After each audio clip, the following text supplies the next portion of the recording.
Good morning, everybody. It's your girl Miracle Sims, and you're listening to God, Sex, and Love, your daily dose of inspiration and juice. It is July the 16th, 2022, and today the topic is expectations and disappointments. Happy Saturday, everybody. Happy Saturday. I hope that you all had a great day yesterday. Mine was just fine. To give you all a quick update on what my day looked like yesterday. It was Christmas in July. Christmas in July. So shout out to the camp over in Cobb County that booked my business, Miracle Place, to come on in and add to their summer experience. And yes, we worked on a Christmas in July themed mystery. Um, and they went above and beyond when it came to the different characters that were acting in the show alongside yours truly. They really got into dressing up into their characters, and I think everything went well for the most part. The client seemed pleased, and again, that's all you can ask for at the end of the day. It was interesting because actually before I went live, I was thinking about my topic today as well as um my event yesterday, right? So just to be honest and open and transparent, um, everything didn't necessarily go the way we planned, right? Like, you're dealing with kids and we were dealing with like splitting them up between different areas and things like that. And because of that, like when you're transitioning them and switching them between different groups and whatnot, I don't know if the transition was going smoothly. Like at one point, I think what happened was that two groups ended up working together, and it just was this whole thing where you're like, why is this person doesn't have any kids? And because when we're switching and rotating, everybody should have a group. And so me as the facilitator of the event, I want to make sure that the experience is going smoothly and whatnot. And so I'm like trying to make sure that things was going according to plan. And I noticed that my client, there was a couple of moments where she came to me and she just was like, "This is great. The kids are having fun. That's what it's all about at the end of the day." And and I was like, yeah, I see that, I'm trying to make sure that they get to their, each character X, Y, and Z. She's like, oh, don't worry about it, type of vibe. And I just was like, that's interesting. Well, I didn't think about it much then, but like I said, thinking on this topic that I'm talking about today, um, and right before I went live, I ended up thinking about that. And I just was like, I guess we should have that response when it comes to like things that we be disappointed and the expectations we have when people don't meet those expectations, if that makes any sense. If I share a little bit more about yesterday, I had a few services done, and I found myself a little bit disappointed, that things didn't necessarily, again, pan out the way I had thought or planned or whatever the case is.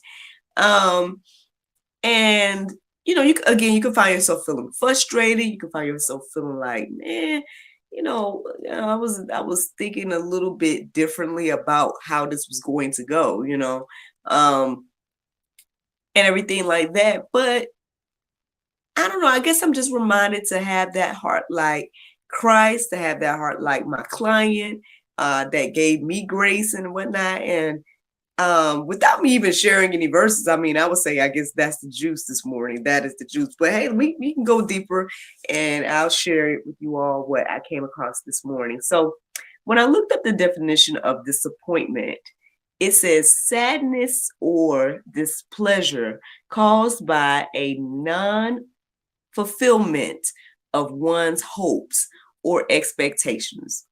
So I was like, yes, I can agree. That's how I felt at some moments. Who knows? Like, again, maybe I was like not one of my clients to feel that, and things like that, right? When I looked up the definition of expectation, it says a strong belief that something will happen or be the case in the future.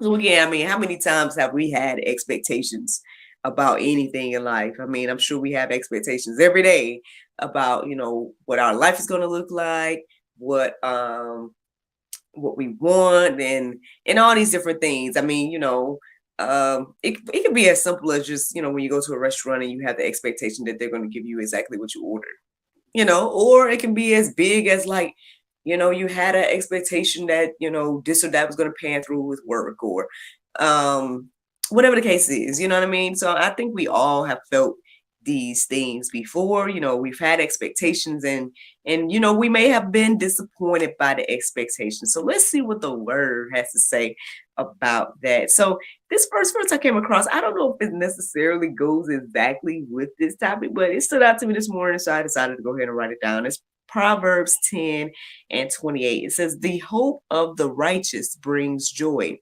but the expectation of the wicked will perish."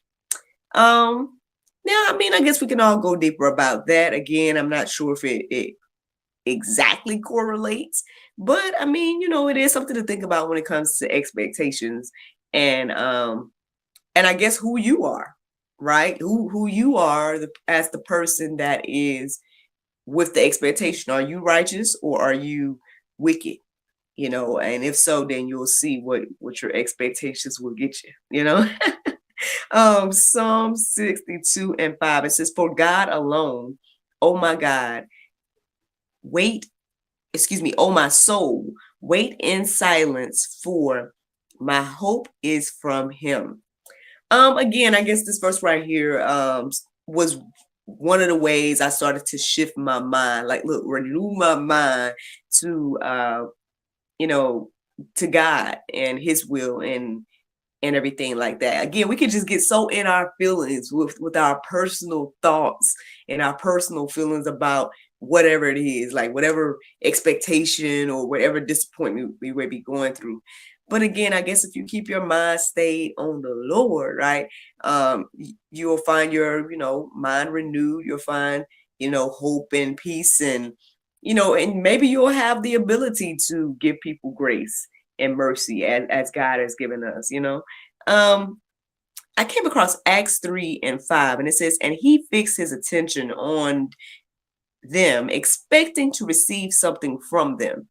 So I decided to go deeper to see what else was going on in this passage, right? And so I ended up writing down or reading Acts 3, 1 through 10, and that is the Go Deeper section for today. And basically, that's the account where who was it? Paul? Oh, goodness, their names went away from my mind.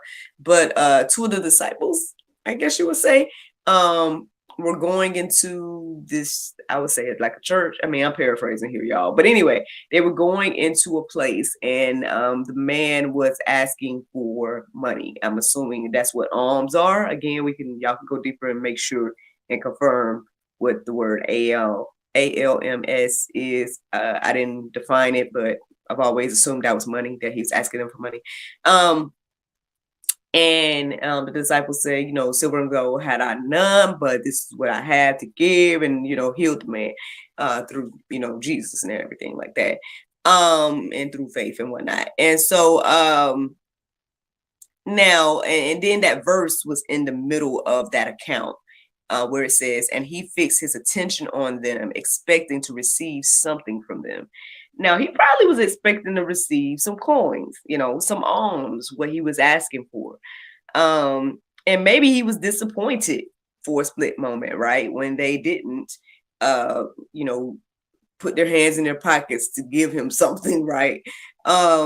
Something tangible in that aspect. But when you go deeper and read the full account, you notice that they gave him what he needed, right? He might not have gotten what he wanted, but he had what he needed at the end of the day. And above and beyond, right? Something that he probably desired his whole life, and everything like that. So, I mean, you guys can go and read that account for yourselves and, see what the Lord shares with you as you read it. But I don't know. I felt like that was a good reminder, again, of look, what you want versus what you need. There's one more verse that I felt led to share today, and it's Luke 23 and 34. It says, "And Jesus said, 'Father, forgive them, for they know not what they do.' And they cast lots to divide his garments." Again, when you put your mind on the Lord, right, and you remind yourself of the grace and mercy that he has given us, And yeah, we can get, disappointed, and we can have our expectations, but how much more does God have expectations of us, right? How much more have we disappointed him? um and in those moments of disappointment, right, we can see that Jesus nailed on the cross for all of us, even those people that was you know uh gambling over his robes, right?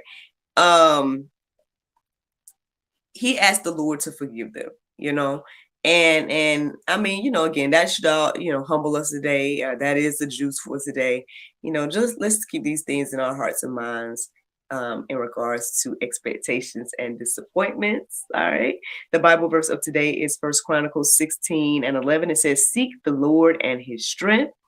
Seek his face continually." Friends, I hope you all enjoyed this juice this morning. Thank you so much for listening to God, Sex, and Love, your daily dose of inspiration, the juice. I pray you guys can go forth and have a wonderful day. And I look forward to talking to you all on Monday, if the Lord's will.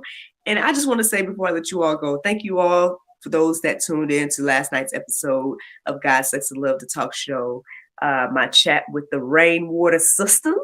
If you all missed that, then you guys should be able to check it out on our website, godsexandlove.com. It should be the featured video over the next week. And yes, that's all I wanted to say about that. Y'all have a wonderful, wonderful weekend. And yes, I look forward to talking to y'all on Monday, if the Lord's will. Bye-bye. And there you go, Facebook, YouTube, Rumble, anybody listening to the sound of my voice today. I hope that you all are encouraged and inspired by the things I've shared. Thank you all so much for listening, watching, subscribing, sharing, any of those wonderful things. I had a general plan for today, but I don't know, man. Because part of me wants to just, chill at the house with my menfolk, and so we'll see what the Lord do in regards to what we do today and whatnot. But I'm thankful, I'm grateful, in spite of my quote unquote disappointments, or, maybe some expectations not being fully met, or whatever the case is, again, grace, mercy, kindness, all those things that God has shown me, the things that my client showed me yesterday, I can show those things as well. And that was a nice reminder today to reflect on those things this morning. So to God be the glory, man. He's doing something amazing in my life, and I'm thankful for it. I really am. And so I will be on y'all's time. Thank you all so much for tuning in. And yes, I look forward to talking to y'all on Monday, if the Lord's will. Bye-bye.